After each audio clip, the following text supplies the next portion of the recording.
wabarakatuh. Yang terhormat Ibu Uswatun Hasanah, SPSI, MSI, selaku dosen pengampu mata kuliah Psikologi Islam, serta rekan-rekan sekalian. Perkenalkan, saya Istianatul Khairah dan Vina Ainun Solihah dari kelompok terakhir pada presentasi mata kuliah Psikologi Islam di semester ini. Pada kesempatan kali ini, izinkan kami menyampaikan sebuah pembahasan yang sangat menarik dan juga penting. Pernahkah kita bertanya, mengapa hati bisa terasa penuh, meski secara lahiriah kita tampak baik-baik saja? Dan kenapa ada luka yang tak terlihat, tapi terasa sangat dalam? Di era modern ini, ilmu psikologi berkembang sangat cepat. Kita berbicara tentang stres, depresi, dan trauma. Tapi seringkali kita lupa satu hal, bahwa manusia bukan hanya tubuh dan pikiran, manusia juga memiliki jiwa. Di balik perkembangan psikologi modern, tersimpan warisan besar dari peradaban Islam, warisan yang menyentuh sisi terdalam dari manusia, ruh, qalb, dan hubungan dengan Tuhan. Maka, dalam presentasi ini, kami akan mengajak kita semua menyelami kembali akar dari ilmu jiwa dalam Islam. Selamat datang di pemaparan berjudul Sejarah Psikologi Islam, Kembali ke Akar Jiwa. Saat dunia barat sibuk mengembangkan ilmu psikologi di abad ke-19, dunia Islam jauh sebelumnya telah mengenal ilmu jiwa. Bukan hanya soal perilaku, tapi soal roh, hati, dan kedekatan manusia dengan Tuhannya. Inilah cerita tentang psikologi Islam, sebuah perjalanan kembali ke akar jiwa. Psikologi Islam bukanlah hal baru. Ia bukan turunan dari pemikiran Barat, tapi merupakan warisan keilmuan Islam yang telah berkembang sejak abad pertengahan. Konsep-konsep seperti nafs, qalb, ruh, dan akal telah lama menjadi pembahasan para ulama dan cendekiawan muslim dalam memahami manusia secara utuh.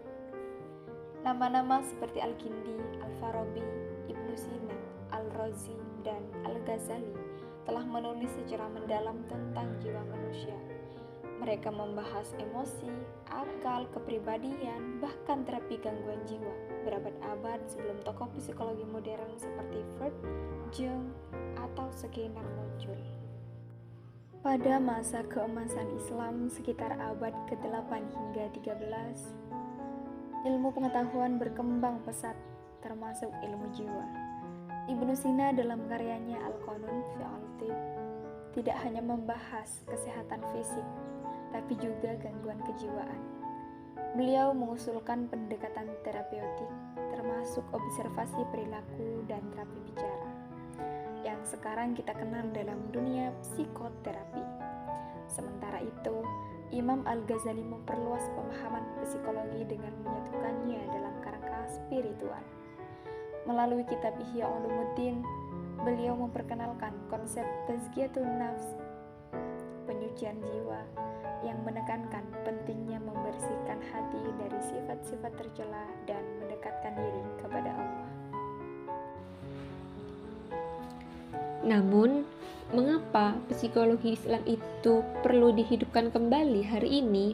Nah, karena pendekatan psikologi modern seringkali bersifat materialistik, melihat manusia hanya sebagai makhluk biologis dan sosial tanpa menyentuh dimensi rohani.